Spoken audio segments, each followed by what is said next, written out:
Magandang araw sa lahat, welcome po ulit dito sa atin channel ang Biyahe e Komida. Punta tayo sa atin topic. Robin Padilla, ipinagtanggol ang tanong na, sexual rights, laban sa mga kritiko. Wala akong sinabi na okay na pilitin ang asawang babae sa pagtatalik. Umani ng katakot-takot na batikos mula sa netizens ang naging takbo ng usapan sa Senate Committee on Public Information and Mass Media hearing nitong nakaraan August 15, 2024. Pinamumunuan ang komite ni Senator Robin Padilla, na isa rin action star. Nagtanong ang senador sa kanilang panauhing pandangal na si Attorney Lorna Capunan tungkol sa sexual rights ng isang lalaki kung in-hit siya at ayaw ng kanyang may bahay. Ano raw ang kanyang magiging pananggalang sakaling ayaw ni Mrs. at pagdating ng panahon ay sasampahan siya ng reklamong panggagahasa dahil pinilit siya nito. Sabi niya kay Attorney Capunan, halimbawa po, Attorney, syempre, hindi mo mayaali sa mag-asawa na ang paniwala. Lalo kami, ako, meron kang sexual rights sa asawa mo eh. So, halimbawa, hindi mo naman pinipili, kung kailan kayong in-hit, paano yun pag ayaw ng asawa mo? So, wala kang ibang paraan talaga para maano yung lalaki. So, paano? Mambabae ka na lang ba? Di kaso na naman yun. Ano ang pwede mong sabihin sa asawa mo na wala sa batas? Paano naman ako? Wala ka sa mood. Paano ako, nasa mood? Paano ako?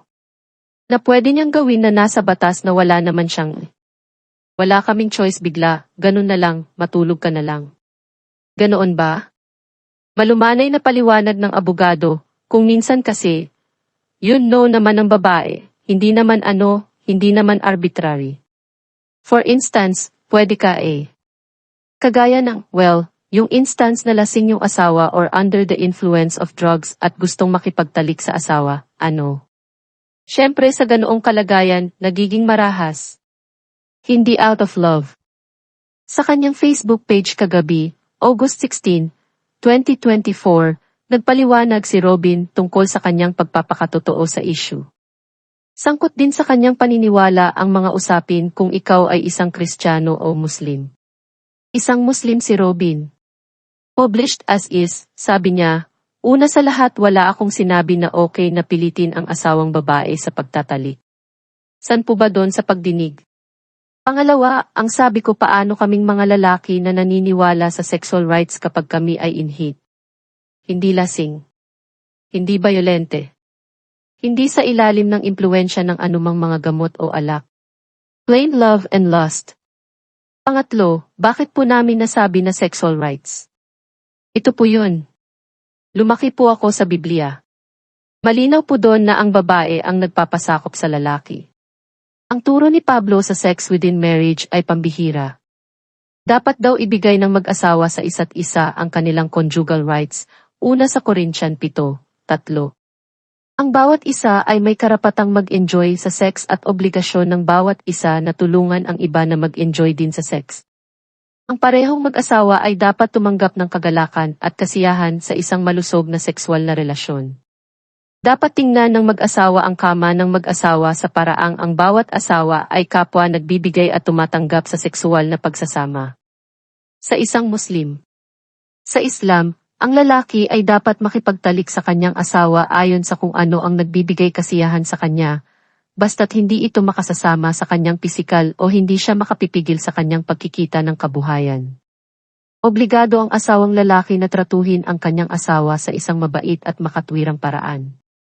Bahagi ng ganoong uri at makatwirang pagtrato ang pakikipagtalik, na may tradisyon na nagsasaad na ang mga mag-asawa ay hindi dapat tumigil sa pakikipagtalik ng mas mahaba kaysa sa 4 na buwan, bagaman ang ilang mga kilalang iskolar ay may inireseta ang mas mahigpit na minimum na dalas ng pakikipagtalik bilang obligasyon sa relihiyon ng mga asawang lalaki.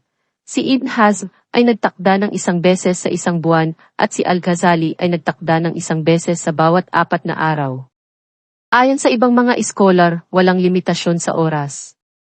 Gayunpaman, karamihan sa mga iskolar ay nagsasabi na obligado sa mga kababaihan na hindi tanggihan ang kanilang mga asawa kung tawagin nila ang mga ito hanggat ang babae na tinatawag ay hindi nagregla o nagkakasakit sa paraang ang pakikipagtalik ay magiging masama sa kanya o pagsunod sa isang obligadong pag-aayuno. Kung tumanggi siya ng walang dahilan, kung gayon siya ay isinumpa.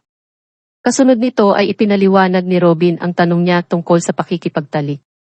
Ang nais lamang daw niya ay maging malinaw kung paano may raraos ang sexual na pangangailangan ng isang lalaki na hindi naman masasabing pinilit niya ang kabiyak.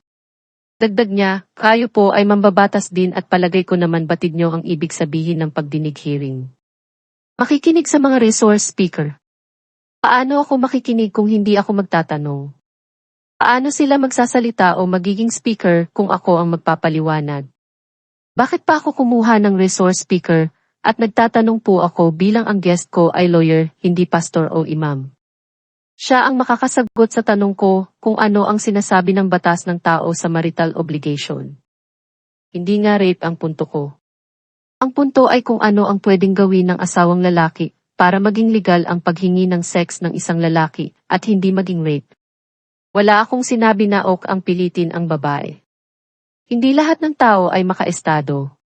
Ipinaliwanag din niyang medyo mayroon ng pagkakaiba ang itinuturo ng Biblia sa mga umiiral na batas ngayon. Anya, very religious ang mga Pilipino, iba po kasi ang katuruan ng religion at state. Para po maging maliwanag sa taong bayan na ang Family Code ng 1988 ay hindi na ay sumasangayon sa sinasabi ng Biblia. I-check po ninyo ang binago ng 1988 Family Code. Baka hindi po niyo napanood ng buo ng tinalakay namin ng panauhin na abogado ang patungkol sa pro-simbahan ng Family Code bago ito binago ng Estado noong 1988. Wala po kayong dapat ipag-alala sa aming paniniwala dahil kasama rin po sa aming paniniwala ang hindi pagpilit sa asawang babae sa pagtatalik. Ayon pa dito, sa kawikaan ng Biblia, tungkulin ng asawang babae ang pagbigyan ang asawang lalaki. Saad niya pa, sa Kristyanismo, dapat gampanan ng lalaki ang kanyang tungkuling mag-asawa sa kanyang asawa, at gayon din ang babae sa kanyang asawa. Huwag ninyong ipagkait ang isa't isa maliban sa pamamagitan ng pahintulot ng isa't isa sa loob ng ilang panahon, upang maiukol ninyo ang inyong sarili sa panalangin. Pagkatapos ay magsama-sama kayong muli upang hindi kayo tuksuhin ni Satanas, dahil sa inyong kawalan ng pagpipigil sa sarili. Una sa Korinto 7:3-5. Sa Islam ang pagpilit sa asawa na makipagtalik ay isang paglabag at isang gawain na walang respeto sa katawan, isip at emosyon ng asawa. Chairman po ako Committee on Public Information. Trabaho ko po ang palaganapin ang batas na umiiral sa bayan. Maraming salamat na rin po sa pagsuporta sa pagpapalaki ng issue. Kailangan lamang po ninyo linawin ang posisyon nyo.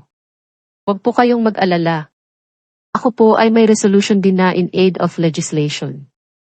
Ang mga sexual harassment, abuse at rape ng New People's Army na ang biktima ay Gabriela. Bilang suporta sa asawa, nagbahagi si Mariel Padilla ng kissing photo nila ni Robin. Kuha ito sa selebrasyon ng ika-40 kaarawan ni Mariel nitong nakaraan August 10, 2024. Sabi ni Mariel sa caption, "Oh may consent yan face-blowing kiss emojis."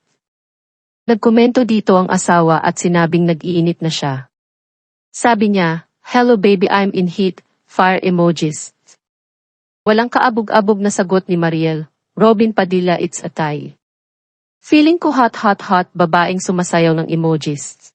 Ito, totoo po to. Minsan akala mo nagpapalambing lang yung asawa mo.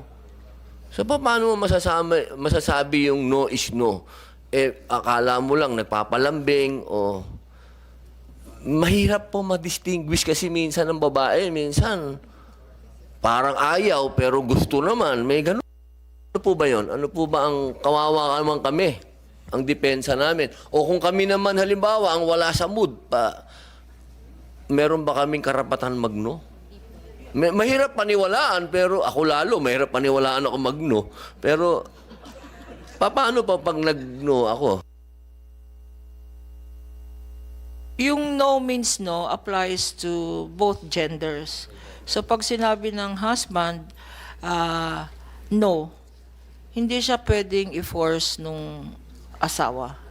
Halimbawa naman po, wag naman po sana, halimbawa lang, nagkaroon na kayo ng marital problem, pwede po bang gamitin yon against doon sa babae o sa lalaki? Sabihin, hindi, kasi kaya naman ako nakikipaghiwalay dyan. Dahil tuwing yayayain ko, ayaw. Ganon. Paano po kaya? Pwede po ba yung maging ebidensya din yon? O ano? Yes po, because sa cases, for instance, yung case nung annulment ng marriage, ang ground nun is psychological incapacity. Yung basis ng psychological incapacity is yung mutual obligation ng mag-asawa of love and respect. Ngayon, part of love is showing your love. But kasama po rin doon yung respect. Pag for instance, ayaw ng spouse mo na magkaroon na mag-sex, pinilit mo siya, wala ka hindi ka na rumirespeto sa asawa mo. So, grounds yan ng one of the circumstances of psychological incapacity. Pag lagi kang pinipilit na ganyan, pwede ka nang mag-file ng annulment of marriage. So, yun ang po ang importante.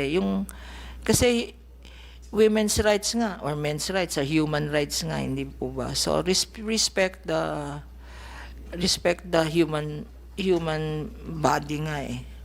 Panoorin ang buong talakayan sa Senate hearing on Committee on Public Information and Mass Media August 15, 2024. At yan ang atin latest showbiz chika update for today. Huwag kalimutan mag-subscribe, click the notification bell for more showbiz chika updates, like and share the video at pakisuportahan po ang atin Facebook page. Maraming salamat sa lahat ng nag-subscribe. Indeed. Magandang buhay sa lahat, paalam.